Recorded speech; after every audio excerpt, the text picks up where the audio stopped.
आज के इस वीडियो में मैं कंप्यूटर के इनिशियल स्टेज यानी कि एकदम बेसिक लेवल के कुछ एमसीक्यूज कवर अप करने वाला हूं और साथ ही साथ इस एमसीक्यू को मैं आपको एक्सप्लेन भी करूंगा ताकि आपको एमसीक्यू के आंसर के साथ साथ उसका रीज़न भी पता चले।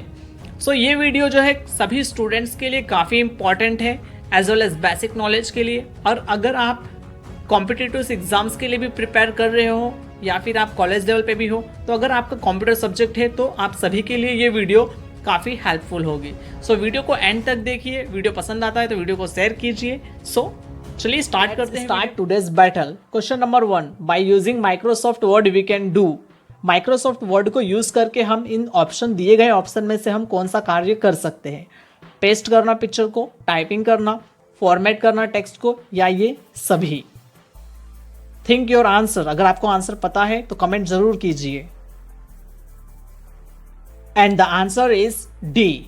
माइक्रोसॉफ्ट वर्ड को यूज करके हम पेस्टिंग भी कर सकते हैं, टाइपिंग भी कर सकते हैं और फॉर्मेट का मीनिंग हो जाएगा यहाँ पे अगर हमने जो भी चीज टाइपिंग की हो उस चीजों को अगर हम फॉर्मेट करना, जैसे कि साइज बड़ी करना, कलर चेंज करना, ओके, अंडरलाइन करना, बोल्ड करना, तो ये सारी चीजें जो है फॉर्मेटिंग में कवर अप होता है। Question number 2, which are the two kinds of main memory. Main memory के वो दो कौन से प्रकार है?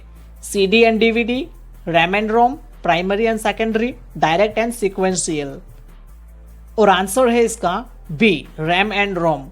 जैसे कि प्राइमरी जो मेमोरी होते हैं वो कंप्यूटर की मेन मेमोरी होते हैं, ठीक है, और उस मेन मेमोरी का नाम है हमारा रैम एंड रोम। जो प्राइमरी मेमोरी होते हैं वो हमें कंपनी से इनबिल्ट मिलते हैं। इट मीन्स उस मेमोरी को हमें एक्सटर्नली लगाना नहीं पड़ता है, वो कंपनी से हमें इनबिल्ट आते हैं। Okay, number 3, RAM is also known as. RAM को हम और किस नाम से जानते हैं? Virtual memory, volatile memory, non volatile memory, cache memory. Think your answer now. अगर आपको आंसर पता है तो कमेंट जरूर कीजिए ताकि हमें भी पता चल सके आपको कितना समझ में आ रहा है कितना नहीं। चलिए, और आंसर है इसका B, volatile memory. Volatile memory का मतलब होगा, रैम एक ऐसी मेमोरी है जिसमें कोई भी डेटा हम स्टोर करते हैं तो जो इलेक्ट्रिसिटी का सप्लाई होता है, इलेक्ट्रिसिटी का सप्लाई जैसे इंटरप्ट होता है, यानी कि बिजली का सप्लाई जो कंप्यूटर में जाता है वो जैसे बंद होता है, तो जो भी डेटा हमारा रैम के अंदर स्टोर हुआ होता है वो इरेज हो जाता है, ठीक है। इसीलिए इसे हम वोलेटाइल मेमोरी के नाम से जानते हैं या टेम्पोररी मेमोरी के नाम से जानते हैं।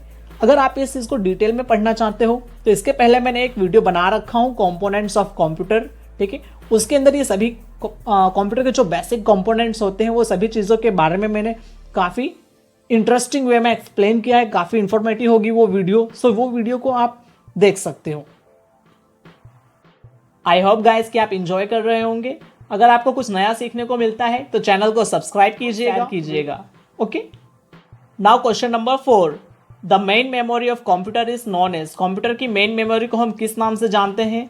जी, अभी मैंने इसके पिछले क्वेश्चन में ही बताया था आपको, कंप्यूटर की जो मेन मेमोरी होती है उसे हम किस नाम से जानते हैं। आंसर को जल्दी फटाफट कमेंट बॉक्स में करके बताइए। And answer is B, primary memory या प्राइमरी स्टोरेज डिवाइस। ओके, आप इस किसी भी नाम से आप कह सकते हो, ठीक है। Now question number 5, how much data can be stored in a CD। एक CD के अंदर कितना डेटा हम स्टोर कर सकते हैं? Okay, options are 300 MB, 400 MB, 670 MB, 700 MB। इन सभी ऑप्शन में से क्या आंसर होगा? Think your answer. And answer is D, 700 MB। CD-ROM stands for what? CD-ROM का फुल फॉर्म क्या होगा? आपके पास 4 ऑप्शन है। Think your answer fast. बहुत इजी है, आंसर के बाद मैं आपको बताता हूं कैसे आपको समझ पड़ेगा। Okay, and answer is D, compact disc read only memory. अब CD-ROM इतना बड़ा फुल फॉर्म है, ये सोच के घबराने की कोई ज़रूरत नहीं है, ठीक है। CD का फुल फॉर्म आता है? जी बिल्कुल आता है। CD stands for compact disc. Okay, very good. और रोम का फुल फॉर्म क्या होता है? एक छोटे से बच्चे को भी पता होता है, रोम का फुल फॉर्म होता है रीड ओनली मेमोरी। बस दोनों को कंबाइन कर देना है, compact disc, read only memory. काफ़ी सिंपल है। ओके, ये तो बस अभी स्टार्टिंग है, आगे आगे अभी हमें बहुत कुछ सीखना है। So be connected with dear. चलिए, question number 7, dash has the shortest access time. Computer में वो कौन सा पार्ट है जिसको एक्सेस करने का जो टाइम होता है काफी कम होता है? आपका ऑप्शन है virtual memory, secondary memory, cache memory, all of the above. Okay, answer के बाद मैं आपको इस चीजों को एक्सप्लेन करता हूं। And answer is C, cache memory.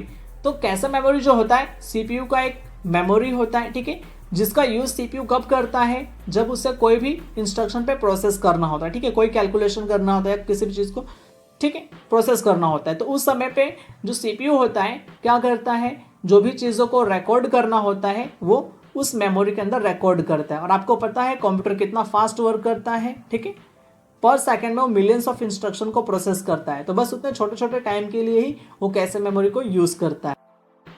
Okay, let's move towards question. A program which is stored in ROM are called as dash. वो सभी प्रोग्राम या सॉफ्टवेयर जो रोम के अंदर स्टोर किए जाते हैं उन्हें हम किस नाम से जानते हैं? ऑप्शंस आर फायरवेयर, फॉर्मवेयर, फार्मवेयर या फॉर्मवेयर। सभी वर्ड काफी सिमिलर है, सो अप्लाई योर माइंड। और आंसर है डी, फॉर्मवेयर। अब फॉर्मवेयर वो प्रोग्राम होता है या सॉफ्टवेयर होता है जो कंपनी से इनबिल्ट आता है, ठीक है, जो हेल्प करता है हार्डवेयर को फंक्शन करना। नाउ क्वेश्चन नंबर 9, कैसे मेमोरी एक्ट्स बिटवीन। कैसे मेमोरी जो होता है वो किसके बीच में एक्ट करता है?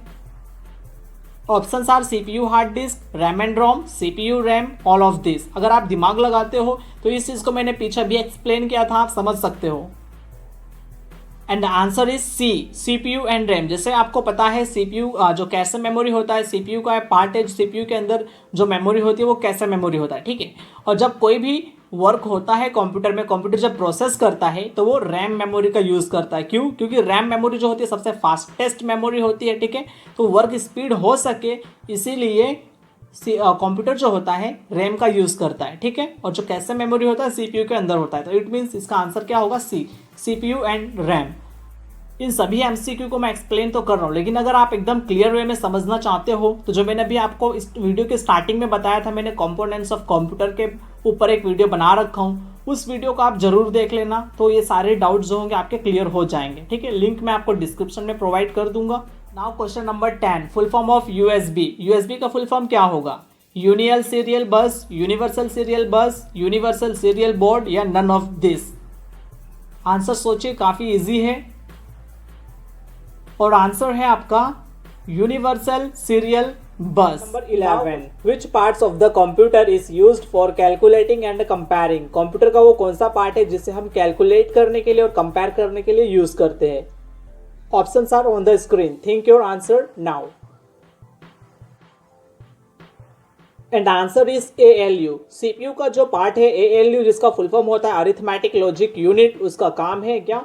कैलकुलेट करना, कंपेयर करना। जो भी कैलकुलेटिव वर्क होता है और कंपेयर करने वाला वर्क होता है वो सब ALU देखता है। Now question number 12, a program execution time would be minimum if the programs are written in dash. अगर प्रोग्राम जो है लिखा होगा किस लैंग्वेज में तो उसको जो एग्जीक्यूट करने का टाइम होगा वो कम लगेगा। Come on fast. And answer is C, machine language.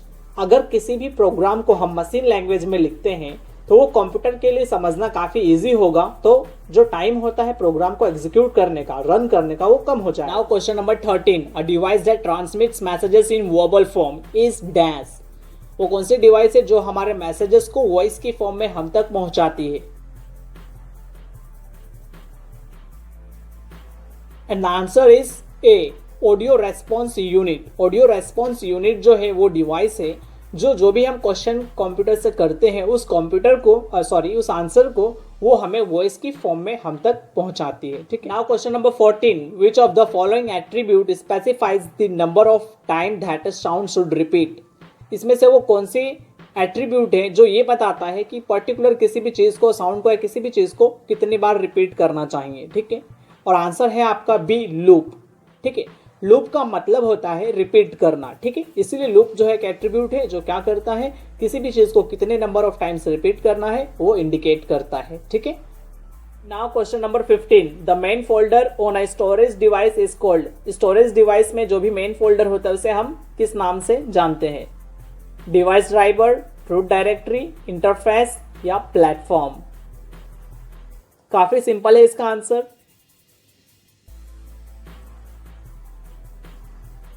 And the answer is root directory, root का मीनिंग होता है मेन फोल्डर, ठीक है, इसलिए इसका आंसर क्या है रूट डायरेक्टरी।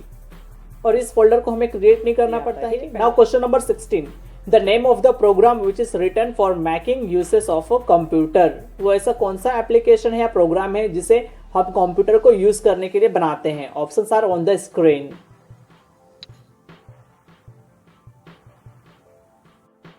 काफी बेसिक पॉइंट है जिसका मैंने एमसीक्यू बनाया है। And answer is application program. Application program वो प्रोग्राम है जिसका हम यूज करते हैं किसी भी वर्क को कंप्लीट करने के लिए, ठीक है। Question number 17, which of the following software can not be used as application software, ठीक है। अभी नीचे दिए गए जो ऑप्शन है इसके अंदर से कौन सा ऐसा सॉफ्टवेयर है जिसका यूज हम एप्लीकेशन सॉफ्टवेयर की जैसे नहीं कर सकते हैं, ठीक है। यानी कि हम किसी भी वर्क को करने के लिए हम उस सॉफ्टवेयर का यूज नहीं कर सकते हैं, ठीक। And answer is a, MS DOS। क्यों? क्योंकि ये जो है एक सिस्टम सॉफ्टवेयर है, ठीक है ना, जैसे हम ऑपरेटिंग सिस्टम कहते हैं वो है, ठीक है। Now question number 18, by which of the following is the interface between the CPU and the end user is provided by dash?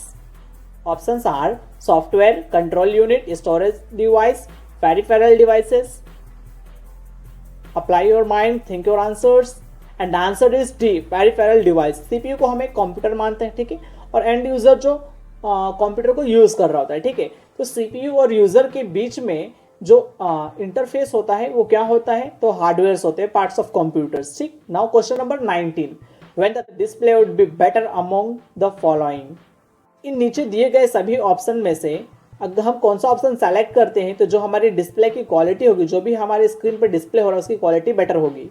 And answer is C, resolution is higher. जो भी हम audio play कर रहे हैं, video जो भी play कर रहे हैं, जो भी हमारा कॉन्टेंट्स प्ले हो रहा है, अगर उसकी क्वालिटी जितनी हाई होगी वो उतना बेटर दिखेगा, ठीक है। Question number 20, among the following which is used to provide an output. नीचे दिए गए सभी ऑप्शन में से वो कौन सा ऑप्शन है जिसका हम यूज करते हैं आउटपुट प्रोवाइड करने के लिए, ऐसा आउटपुट लेने के लिए कंप्यूटर से?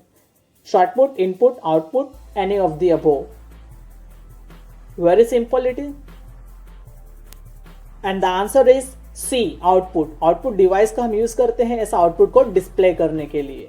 सो फाइनली गाइस, अगर आपको वीडियो पसंद आता है तो वीडियो को शेयर कीजिए और चैनल को सब्सक्राइब कर लीजिए ताकि आगे से आपको इसी तरीके के वीडियोस मिलते रहे। और अगर वीडियो आपको पसंद नहीं आया हो तो डिसलाइक कीजिए।